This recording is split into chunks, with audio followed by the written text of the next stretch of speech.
การหายใจบ่ออกแม่นการหยุดหายใจด้วยเหตุว่าออกซิเจนบ่เข้าไปในปอดได้เราจะมีชีวิตบ่ได้ถ้าบ่หายใจเพราะอวัยวะทุกอย่างภายในร่างกายต้องการออกซิเจนสาเหตุที่พาให้หายใจบ่ออกมีคือ 1. หายใจเอาอากาศที่บ่มีออกซิเจนเพียงพอเช่นคนที่ถูกขังอยู่ในหีบหรือในตู้เด็กถูกขังอยู่ในถุงพลาสติกและอื่นๆ 2. หายใจเอาอากาศที่มีพิษเช่นควันไฟ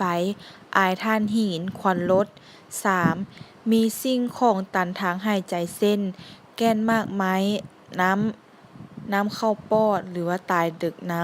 ำสิ่งที่หากออกมาในคนที่บ่รู้สติในกรณีใส่ยาสลบสิ่งที่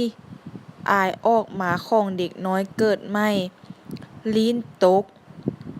ตันหูคอของคนที่บ่รู้สึกตัว 4. การหยุดเซาเน่งติงของการหายใจเช่นซกไฟฟ้าฟ้าผ่าพยาธิเช่นปัทยักเปียร่อยยาเบื่อบางชนิดเช่นยานอนหลับยาระงับพิษเบื่อเช่นงูเห่างูจงอางอาการแสดงมีคือการหายใจหยุดหนังแล่จับกำมะจรยากเพราะค่อยและช้าบ่รู้สึกตัวบ่รู้เมื่อยขิงการปิ้นปัวมีคือดังนี้ 1. ตัดต้นเหตุที่เกิดขึ้นถ้าเฮ็ดได้ 2. กวดให้คักแน่ว่าบ่มีหยังตันทางหายใจ 3. เฮ็ดการพายปอดในทันใดทุกวินาทีเป็นระยะการพายปอดแม่นการเฮ็ดให้อากาศเข้าและออกปอดในเมื่อการหายใจธรรมดาหยุดการพายปอดต้องเฮ็ดจนกว่าการหายใจธรรมดาจะกลับคืนมาหรือจนกว่าผู้เชี่ยวชาญจะบอกว่าบ่มีประโยชน์แล้ว 4. ให้ความอบอุ่นแก่คนเจ็บด้วยผ้าห่มแก้เสื้อที่เปียกชุ่มออกการปฏิบัติในกรณีพิเศษมีคือ 1. เพื่อจะช่วยให้คนหายใจบ่ออกจากบอนที่เกิดไฟต้องปกและหุ้มห่อตัวเองด้วยผ้าเช็ดหน้าผ้ามนหรือผ้าธรรมดาที่จุบน้ำให้เปียกชุ่มแล้วคานเอาคนเจ็บนั้นออกมาอย่างไวก่อนเข้าไปต้องเอาส้นเชือกที่ใหญ่พอมัดแอวเฮาเองและส้นหนึ่งอยู่นอกเหือนเพื่อจะได้ดึงเฮาออกจากเกิดเหตุ 2. เพื่อเอาสิ่งของที่ตันทางหายใจออกสำหรับเด็กน้อยเอาหัวเด็กย้อนลงแล้วตบหลังระหว่างบ่าสองเบื้องผู้ใหญ่ก้มหัวและบ่าไปทางหน้าแล้วตบหลังถ้าวิธีนี้ใช้บ่ได้ผลให้เอา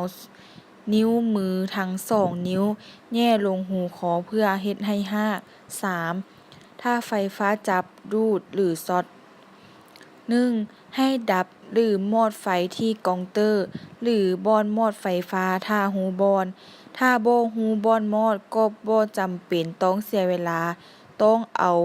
ออกจากกระแสไฟฟ้านั้นก่อนอย่าแตะต้องคนเจ็บเด็ดขาดเพราะไฟฟ้าจะดูดเห่าต่ออีกให้ใช้เครื่องที่บ่ดูดไฟฟ้าเช่นไม้ค้อนแห้งเสือกใยแห้ง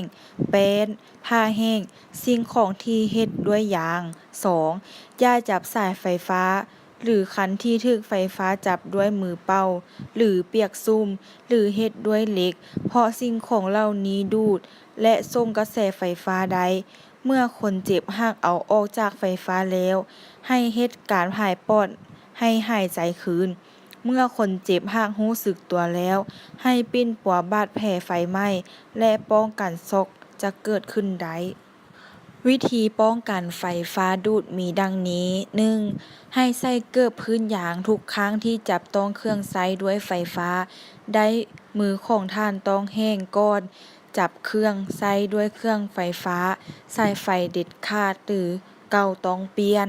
2. ถ้าจำเป็นต้องจับเครื่องใช้ไฟฟ้าให้มอดสวิตช์ไฟฟ้าก่อนเพื่อบ่ให้ไฟเดิน 3. ทางที่ดีบ่ควรจับหรือแก้ไฟฟ้าด้วยตนเองควรแจ้งให้ภาคส่วนไฟฟ้าสายและต้องให้พนักงานไฟฟ้ามาแก้ให้ 4. ในเวลาที่มีฟ้าคะนองหรือแมบเลื่อมบ่ควรใช้เครื่องไฟ ที่เป็นไฟฟ้า ถ้ามีข้อผิดพลาดประการใดก็ขออภัยนำด้วย ขอขอบใจ